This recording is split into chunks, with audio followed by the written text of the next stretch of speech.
from Germantown, Wisconsin. He grew up on a farm in Germantown, and he was an MP in England.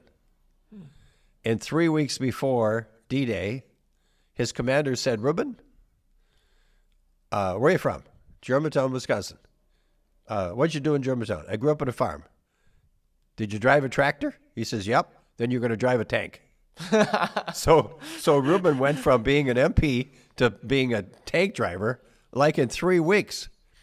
And so he was there was 80 some tanks at D-Day that day, and he was one of the tank driver, the Sherman tank drivers that drove off the ships. And in Reuben is one of there's a historical society in Madison, and Reuben was selected as one of the 50 top stories of Wisconsin soldiers about World War II. And so we took a lot of excerpts from that book.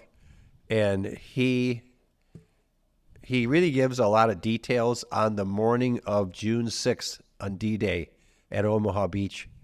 And he said, when I looked at the beach, it was solid red, and the tracers were coming at us. And he said, I was just in awe.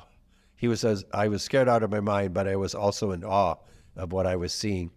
So when he drove his tank off the ship, a German rocket, and so as a tank driver, he was down below, but his crew was up on top. And as he drove off the tank off the ship, a German rocket hit the turret of the tank and killed his crew instantly. Oof.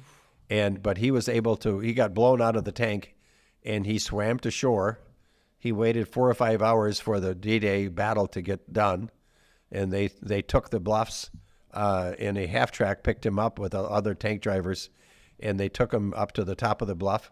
3 or 4 days later, he's in his second tank, and a month later, he's driving through the hedgerows of Germany, and out comes a German with a Blunzerfuss, which is a bazooka, and shoots the turret of his tank again and kills his crew again. Oh my God. In the second tank. So he survived that. So it was roadside, and so he was just after the rocket hit. A American officer comes up with a Jeep, and he jumps out his tank and says, "Soldier, what's going on here?" He says, "General, take a look for yourself." That general was George Patton. Really? And Reuben got to know George Patton from that day forward. And I think Reuben was George Patton's kind of guy, because here he got blown up in 2 tanks, and now he got into his 3rd tank, and he was headed to Bastogne. And on his way to his Bastogne at the Battle of the Bulge, he ran out of gas, so he ended up in the infantry because George Patton drove his 3rd Army 100 miles in 3 days, and a lot of those tanks ran out of gas. They ran out of fuel. So he finished in the infantry, but survived the war. And after the war, got to know George Patton's grandson, because they would go back to reunions and so forth, which is a connection. George Patton's grandson is Pat Waters, the one that spoke at our event. So if I had my number 1 story in the book is Reuben Schetzel. That's a crazy story. While you were talking, I was like trying to envision it, and I can't even imagine what it looked like. Oh, getting on the beach and stuff, and just the experiences that he had are unbelievable. Yes. Not even comprehensible. Yeah, almost. it's my favorite story in the book, and I've read that story over and over and over again, and it's a true story. He didn't stretch it. It's just it's exactly what happened. But he survived. Yeah, which is unbelievable. And he just kept going. And he just kept going. Another tank, yeah. and another tank.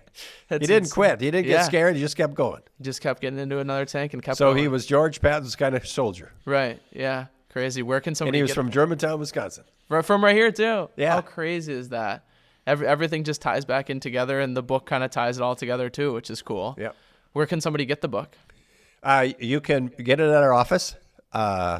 If you come to our office in Mequon, you can actually get a signed copy. And who signed the copy is myself, my son Jonathan, Kati Pavone, and also Pat Waters. Oh, cool. Yeah. Have signed the books. or you can order the book through our publisher. Then the website is theamericantailwind.com. Okay.